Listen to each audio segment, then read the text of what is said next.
Right, it's 11:10, and also yesterday at 10 October 2016, I was calling what you call the freelance journalism in Denmark.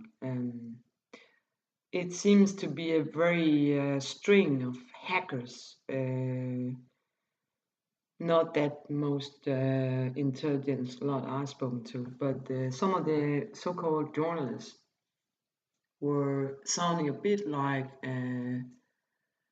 staff of police, staff of ministerial, some maybe media people, and all of them kind of wanted the news on the story, but not the assignment of bringing it. I spoke of various the book work I made, the manuscript for Missing for 40 Years and Diplomacy, novel, all this stuff. And all of the journalists said it was not the right person, all the foreign speaking. I even think the site of journalists were hacked, which were confirmed when I tried to call the office of that page. All the phone were equally obtained. And even the announcement site of the journalist DK was obtained.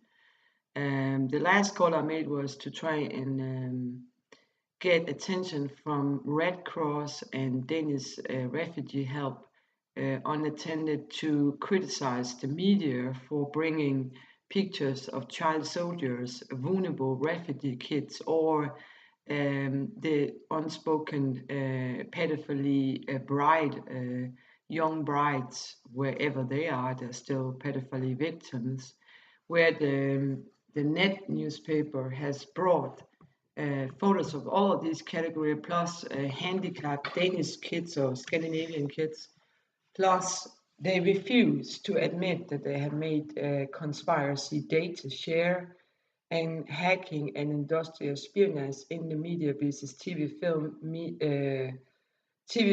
music, press, ballet, magazines, design architecture, and there is a claim, as in the BBC and the Catholic Church, on that some of these involvement is pedophilia abuse, which might explain the unlack loose moral in not bringing pictures of minors under 18 that haven't any kind of legal assistance to refuse being part of some kind of media.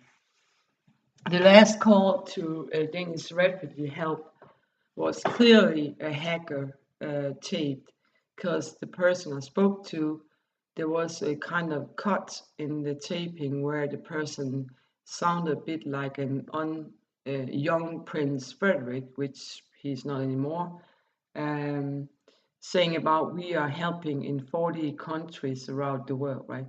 Actually, it sounded a bit like a clip from a pre-story of a prince explaining about some journey they made. But the significance of this, I taped all of it, was that the clip was used twice in the same conversation. So the hacker was a little tired, maybe. So the hacking was to try and make the sounds like the Danish refugee help, and then make a kind of twist on it, like it was the Prince Frederick taking the call. He has a kind of distinctive turn on some alphabet things. But the hacker didn't succeed pretty well. When I call up again and to inform there was a hacker line, it would also a repeatable call saying I'm on my bike, write me a mail. And that call is also something I heard before. This hacker is, as we see, it could be a tier, Nets, Media, Denmark's Radio Central, all of the media, right? We also know that in this area, I have Telenor as a supplier IT, but we often see TDC run by here and operate, meaning that my Telenor line could easily be administrated by TDC illegally or legal, or illegal legalized.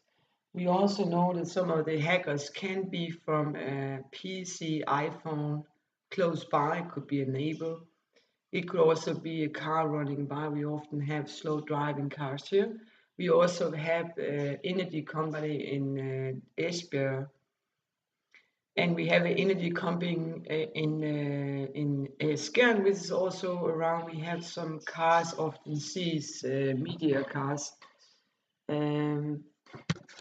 So all in one, everybody who works in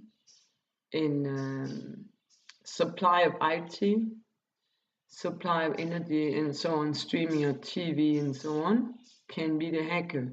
We got a problem on the level of police, intelligence, minister, but how much they actually know from when the mails are hacked.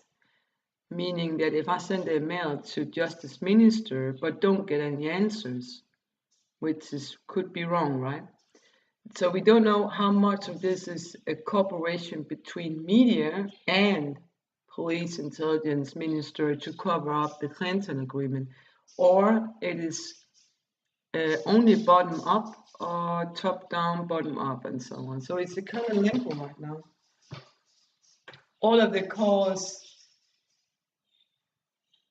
there has been on the journalist line is taped call, and we also know that the taped caller, the hacker, is familiar to the location as he uses in his drug raid as a kind of wallpaper on his undone.